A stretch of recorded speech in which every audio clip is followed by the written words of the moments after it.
I'm admiring the old brick in this area of the patio that we recently redid. It was damaged by a storm, and as you can see, it's all mortared in concrete. Now, concrete, which is certainly used for a lot of patios, and in this instance, for the mortar, it needs to be sealed. But before you seal it, you want to let it cure for about 30 days. Now, the rest of the patio here is done in a flagstone, and this has been down for about 70 years. But doesn't it look new?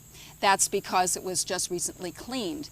Now, we cleaned it with a muriatic acid, which is highly corrosive, so you want to be really, really careful when you use it and follow the instructions.